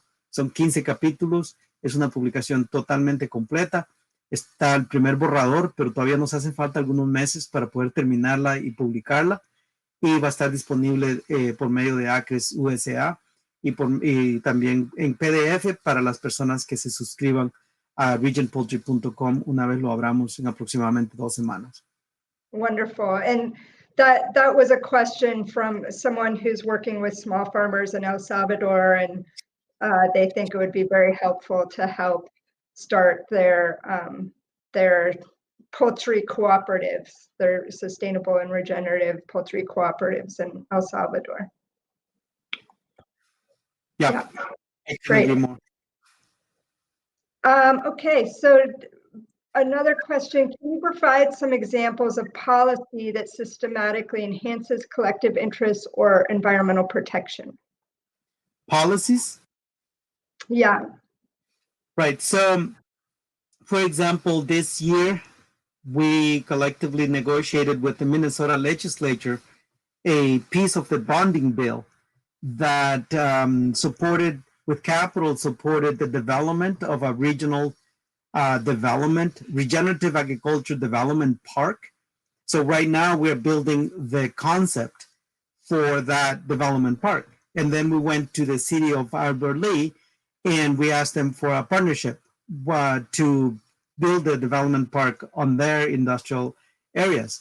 And so all of that, to us, it was more important to focus on legislation policies that would deliver tangible infrastructure rather than just policies that then get whitewashed and result in something totally different than what you intended to begin with. So this way, what we're doing is really shifting the idea of policy making into the idea of influencing policy to liberate resources and redirect them so that we can then invest those resources in collective efforts like the one we are pushing right now in southeastern Minnesota and the bordering region with Wisconsin and with Iowa. And so that allowed us to create a foundation from which we are now designing and we'll be deploying a regional park rather than just our own processing facility. That allows us to bring in producers from other areas that we couldn't work with before. And because of that, then we're already drafting policies so that, for example, the state legislature starts to more equally distribute the resources and the investments that they put into agriculture. Because with that collective power, then we can actually have a presence that then will deliver our policies, then will be listened to, rather than just operating from an activist perspective. That sometimes succeeds, but not necessarily materially.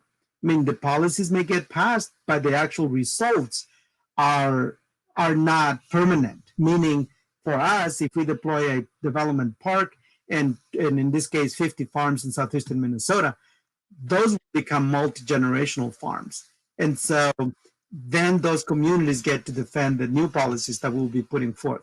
Some of those policies include, for example, the incorporation of committees that advise the Commission of Agriculture on new farms, on immigrant farms, on different ways of farming.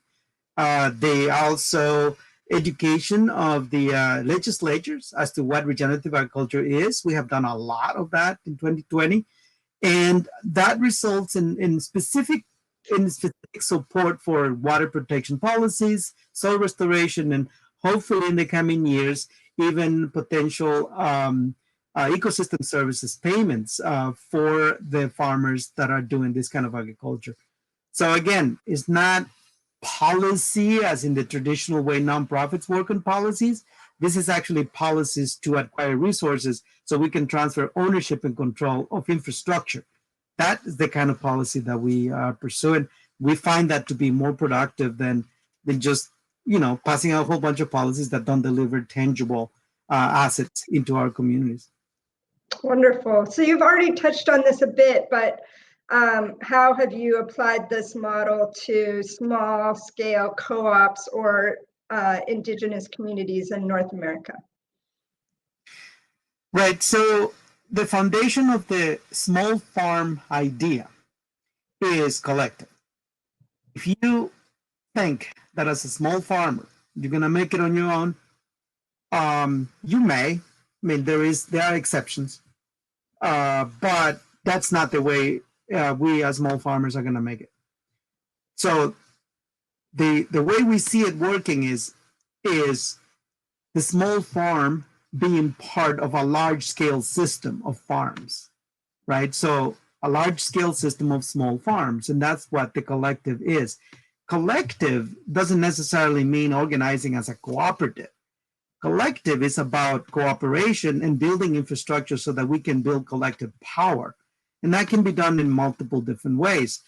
We are building a cooperative too. And if there is a cooperative already built, that's an easy entry into a community. So yes, we're going to prefer to do that. But in most of the native communities, for example, where a lot of the land is available, remember that in this country, over 56 million acres of agricultural land is actually controlled by native communities.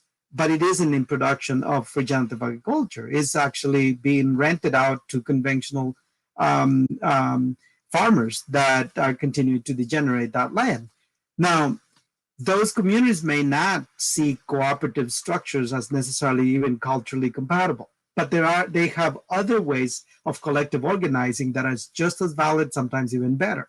So the key is not necessarily cooperative, but collective effort, and understanding what that means, so that we understand, in beginning with understanding that as individual small farmers, we're doomed.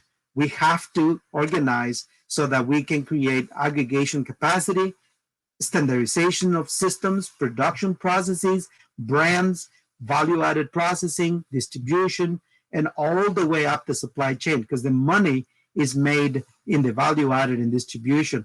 That wealth is right now being taken away from us as small farmers, and we will never access it individually. That always goes away. Now, again, some farmers may have, little markets here and there where they can sell direct. And yeah, that may work for, I don't know, a couple thousand farmers, or 7,000 or 10,000 or 100,000 farmers, but that's still not even a drop in the bucket in terms of the actual power and hegemony and size and scope of the actual system that we seek to change. Yeah. Do you have any specific indigenous communities in North America that you are helping to transition their land into this regenerative agriculture systems that we can point to? Oh yeah, the Pine Ridge Reservation, there are two efforts there. The Thunder Valley Community Development Corporation has a demonstration unit for egg layers, and they are training their community members on that. And then Makoche Ag Services, which is another native-owned operation in Pine Ridge, we facilitated the purchase of a processing facility for broilers last year, so they are ready to process, upwards of probably about 2,000 birds a day by the time they are operating at full scale. So that's significant. It's going to take a few years for all the farms to deploy to supply that one processing unit. Down in Omaha, Nebraska, we are working with the Winnebago Nation Ho-Chunk Farms, which has been deploying the egg laying production system too. And then Guatemalan Mayan community out of Omaha, with whom we are right now dreaming up land trust so that we can reinstall a lot of the farmers in that community who were displaced from their original land in Guatemala by the war, and resettle them into land in Omaha. And the poultry system is the foundation of the pivoting point on which we're building all of those plants. And down here in southeastern Minnesota, we have been building our system with mostly Latin American immigrant farmers at this point, with about 40% white folks and about 60% Latin American. And we're now recruiting farmers from the Asian community and the West African immigrant communities here. A lot of those folks are actually indigenous in their ways of thinking and being. Indigenous understood, of course, as somebody who understands their relationship to life on Earth, not necessarily native, which is different from our perspective. So from that side, there is also a native community here in southeastern Minnesota that we are reaching out to in Prairie Island, so that hopefully some of those folks who like farming will also join. So overall, the idea is to create an indigenous way of doing this with multiple native backgrounds. Wonderful. So many examples of where this work is happening. That's great. So there's someone, and I took a food safety class also, and they talk about how you can't have the animals on or near the crops within several months of actually harvesting. How do you deal with food safety concerns with having the chickens and the food crops in the same space? We don't. There is no chickens in the food where we grow food. The chickens are in their paddocks with trees above them. They don't have contact with any of that. The hazelnuts are harvested from the air. And you can have animals on the bottom of corn, and you can still harvest that and bring it to the market according to the standards and the regulations. You just can't have things on the ground in manure or anything like that. So there is no such thing. Where you saw vegetables, chickens never go into those spaces. Those are separate areas. And we process all of the manure. If we don't process it as we harvest it from the barns, we process it in the fall. It's laid out in all of the fields and everything. And then that manure sits there all winter. By the time we start working on it in the spring, it's already met all of the manure requirements and management that are established in the regulations. So no, we are extremely careful about all of those things. We are very much exceed the standards that are required for all of those crops. Wonderful. There's a question about, do you hatch your own chicks and what are good breeds? No, we don't. There is not enough. We don't have the infrastructure to do that. Remember, we are not trying to do a farm. We do systems of small farms. And so to produce little chicks, that's a whole nother business. It's a piece of the, in the presentation, remember I delineated the enterprise sectors that need to be involved. And one of them is definitely hatcheries. But before you can have hatcheries, you got to have genetic material. Before you can have genetic material, you got to select the breeds. We tested 13 breeds, heritage breeds, and none of them actually were good enough the way they were from the perspective of broilers.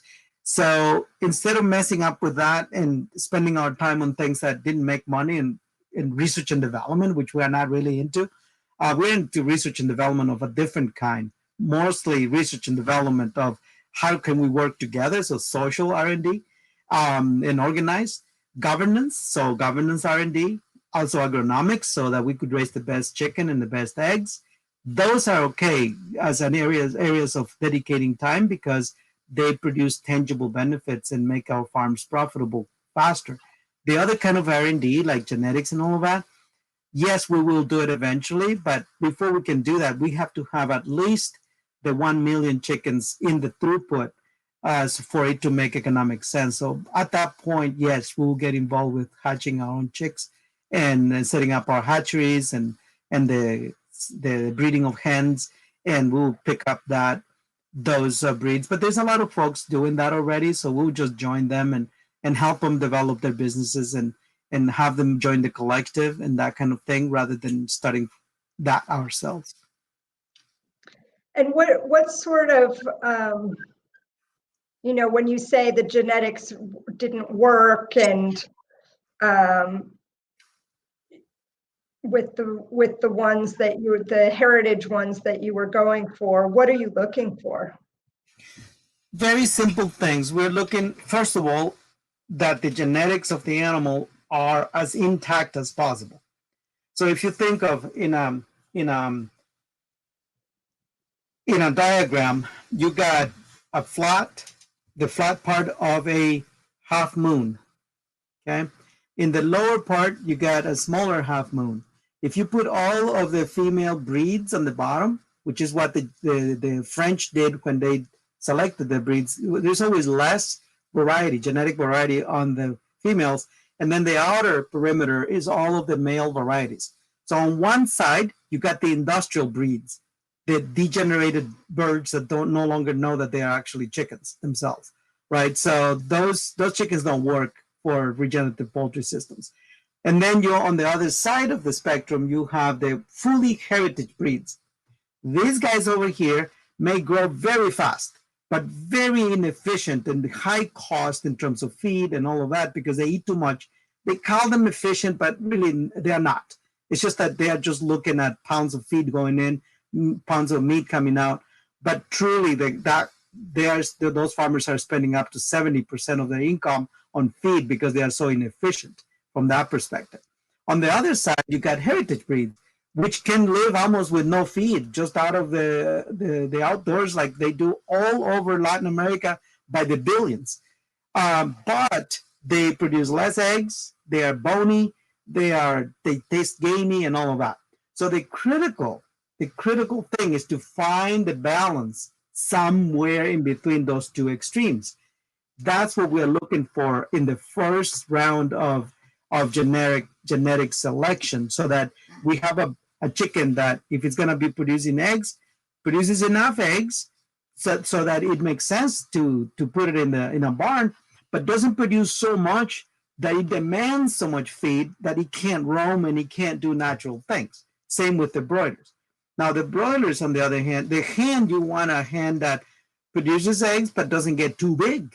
The whole dual purpose thing that doesn't work, because you either want them for meat or you want them for eggs. You don't want them to have both, because then you compromise too much and then you end up working for very little. So the idea is then to have a chicken we are looking for something around 60% efficiency, even though that will sound stupid to an egg laying company that puts them in confinement. To us, the fact that they are not as demanding means that we could shave almost half of the cost of feeding them, because they can feed themselves, because they're not trying to load up again to produce an egg every 24 hours. If that's not the case, they got a little bit more time to regenerate their systems, and they can do it on natural herbs and natural forages, instead of us having to spend a lot of money on expensive feed. Those are the kinds of things we're looking for. It's way, way, way more than that, of course. We're looking at breeds that are also resilient to the area, that were raised in the area, so that they have resistance to diseases, and so on. They are adapted, in other words, that they are not so degenerated that they are not able to behave like chickens, that they don't produce so much that they drain themselves, and then we have to be artificially pumping their energy, that kind of thing. Again, I'm not giving you everything because there's no time for that, but we are developing all of that criteria as we go, and as we learn what is it that matters actually. And what matters is not the same as what matters to a confinement animal production. So are you doing mostly broilers, or are you doing eggs also? Right now, we're doing only broilers as far as our region here is concerned in southeastern Minnesota, and we don't recommend regions to do both at the beginning, because they are an enterprise. Each of them takes $25–30 million of investments before it actually becomes viable as a region. And so we don't want to be, doing both and failing at both. But you can pick eggs or broilers. So in Pine Ridge, they picked egg layers, and in Winnebago as well, they picked egg layers. We picked broilers in this region, primarily because of climate reasons. We want to rest in the winter, and you don't get a break with egg layers.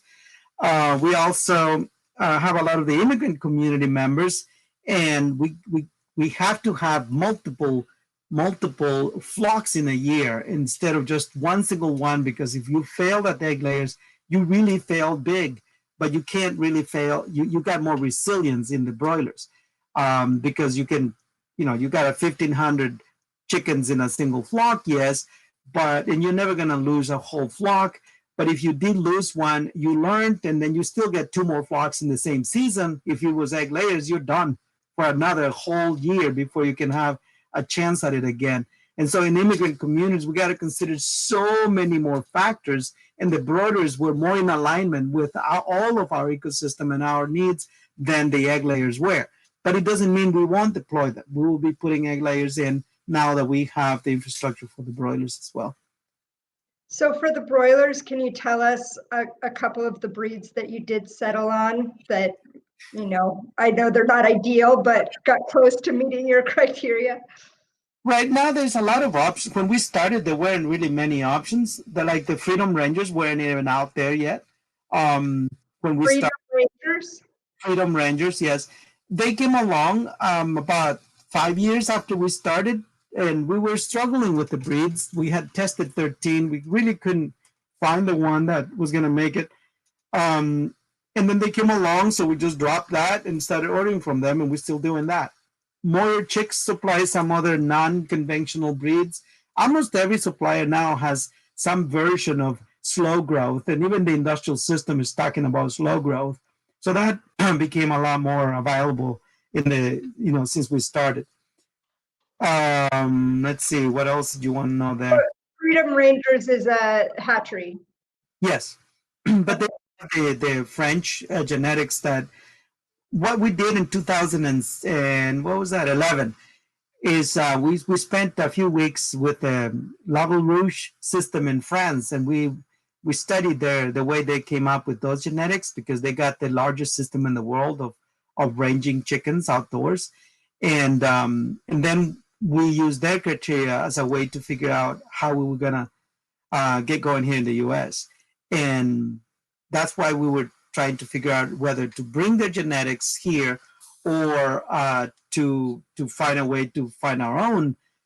But again, that got really complicated. It would have been very expensive. We just didn't have resources, nor was what we wanted to do, focus on genetics. We just wanted to grow chickens and market them and make the farm work.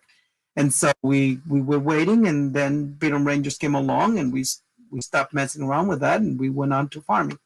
So, but it doesn't mean we won't be back to it once we have enough throughput and cooperatives and all of that, and the supply chain is more integrated. We're going to go back and take ownership and control of all of those other components, so that at the end we'll be fully vertically integrated from an operational perspective, and we'll be fully horizontal in terms of ownership, governance, and wealth creation and distribution. So this is an interesting question. Do you, in your opinion, can you do regenerative agriculture without poultry or livestock? No, you can't. You don't have to be an animal eater. You don't have to eat the animals. But here's the thing. If you think from an indigenous perspective, the original concept of regenerative, there is 3 places in our ecosystem where energy is transformed very efficiently and at a massive global scale. The first one is the photosynthetic process. And that's the critical thing, because that would get to take completely free energy, CO2, photons, and all of that. And it turns all of that into this incredible energy that goes into the plant, becomes tissue, becomes flowers, becomes fruit, becomes all kinds of other things. But it is that first stage of transformation of energy. The second stage is when that material that was built, whether it's cellulose or something else, needs to be broken down. It's a very complex molecular structure, right? So even the glucose and the sucrose that form the cellulose molecules, even those are very hard to separate. And so structurally, that will take, more than a year for them to decompose in the biological systems in the soil. Yet, if you put like grasses through the digestive tract of a cow, within 48 hours, part of it becomes manure, and within another 48 hours, properly managed, that can start to be absorbed by other plants. That would take over a year sometimes if you didn't have the intestinal tract of the animal. So if you take any of the intestinal tracts of animals across the globe, the collective of all the intestinal systems that we have and the immense microbiological infrastructure that is in there, together with our physical ability to break down the molecular structures through chewing and all of that, and through chemical processes in the stomach, and then through biological processes in the intestine, that is the second most important. In fact, is much bigger mass scale than photosynthetic systems on the planet. That's the next place where energy is transformed so rapidly from molecularly complex forms into broken down forms, gives life to multiple forms of life like us and pigs and so on and so forth. And at the same time, that energy goes back into the ecosystem in a way that is rapidly absorbable by plants to continue that cycle and to become carrots and to become apples and the hundreds of thousands of other expressions of energy. Now, the next big place where energy is transformed is in the soil. Just like in the stomach is based on bacteria, physical, heat and water compacting, expansion and contraction, and all of those physical, the chemical processes mostly governed by fungi and by bacteria and so on through exudations and so on, and the plant itself, the feeding systems and frenzy that goes on in there. and the biological processes, which is, worms taking a blade of straw or a piece of chicken manure or cow manure, and then putting it through their digestive system, and within another 10 hours or 24 hours, that becomes actually energy that a plant can absorb. That's where the next level of massive scale of energy transformation happens. So no, you can't have a regenerating system without the animals involved. Whether you eat them or not, that's another conversation. Well, it's good to hear you say that. And, so much of the food safety world really makes you afraid to integrate the two systems. And just hearing you talk makes it so clear. We have these animal farms where the manure is becoming a hazardous waste product, and then we have these other places that don't have enough nutrition, right? And it makes so much sense for them to go together. So we just have a few more minutes here, and I want to try to get in two more questions. One is just a little more elaboration on using annuals for the understory. If you're not using trees, someone's saying, could you use okra? Looked like you had sunflowers, and corn. What are the things that you can use, and is okra too small? Well, in ecological management, things are always changing. So what is good this year may not be good 4 years from now. So when we started and there was nothing in the field, just it was a cornfield the previous year, and it was just corn stubble. That year, we definitely put the corn or the sunflowers. If that place had corn the previous year, we put sunflowers. But the sunflowers were not for forage. They were for canopy to protect the chickens because there were no trees. But we still put the trees in. And then under that, we spread grain and we focus on sprouts because the biology wasn't there yet to grow healthy forages. So, but sprouts is actually what the chickens prefer anyway. So we're always doing that. And those sprouts include up to 7 different seeds that we mix, and all of that is in the training process that we do. So people actually even bring home the formulas, or we elaborate the formulas based on whatever they are in the world, because again, what you will put there is going to be completely adapted to the conditions where you are. Now, on the 3rd year, 4th, 5th year, for example, the hazelnuts have developed, the elderberries have developed, oaks are already grown, and all of that. So the forages change again. Now, the sprouts are not going to change because the sprouts will sprout, the grain will sprout in a thick canopy at 80% cover with 2 or 3 strata. It doesn't matter. The grain will still sprout. It won't grow, but we don't care if it grows because the grain is the most value. The peak point of value in the grain is 3 to 4 up to 5 days after it sprouts. After that, it actually loses nutritional value. So we don't want the stuff to grow too much. We just want it to sprout. So at that point, we got to the end of that. Then we bring in the perennial forages. And that's a whole nother conversation for another day. Perennial forages are totally central, but it comes in like a successional process. Exactly. That's what you brought to mind, is a forest succession in the way that you're building the forage and the cover. So last question, we have 4 minutes left, is can you elaborate on some of the practices you use to ensure inclusivity and representation? Right. Well, inclusivity to us is about the design of the process. It's not about what we do, but whether it's accessible.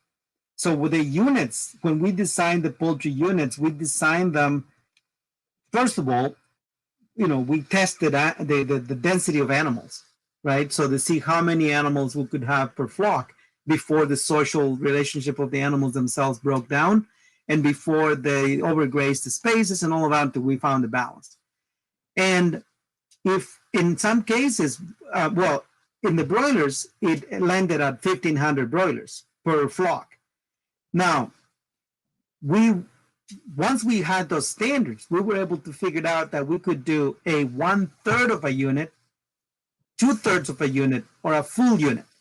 and still accomplish efficiencies and efficiency and replicability and scale. That is fundamental to inclusivity. Even though it may sound like not, what it did was, by design, a farmer coming in with no savings, no knowledge, no land, none of those resources that somebody who can deploy 5 units has, can still be part of the system because they can start with a third of a unit. And in some cases can even borrow a unit or rent a unit. The key was to design and engineer the architecture of the process of access so that nobody would be left behind. That's how we ensure inclusivity. And the other way we ensure inclusivity is that the governing structures are such that we will deliberately watch, for example, then develop principles and criteria and indicators and verifiers of whether we are accomplishing a diverse ecosystem of people, animals, landscape, plants, and all of that. It's all inclusive. It's not just about people. When you do that by nature, by design, you bring people of different backgrounds because some folks just want to do small, some others want to do bigger. So you get that kind of inclusivity and diversity as well. But on the other hand, we look at our region, and before we started this work, we mapped out our regional social makeup. And so, for example, in our region, we are about 10% Latin American immigrants. And so in a regular process in a year, we're going to ensure that at least 10% of the class is Latin American. And we're going to deliberately recruit and do everything necessary to make sure that unless there is nobody interested, we're not going to stop until that's the case. There is all of the processes in place. It's deliberate. It has to be intentional, and you got to work for it to make it happen. Well, thank you so much, Reggie. And it's just so clear that what you're doing is beneficial to so many people and creating wonderful regenerative farms across the North and Central and South America. And we're so grateful for you sharing your knowledge with us here at EcoFarm today. My pleasure. Thank you so much.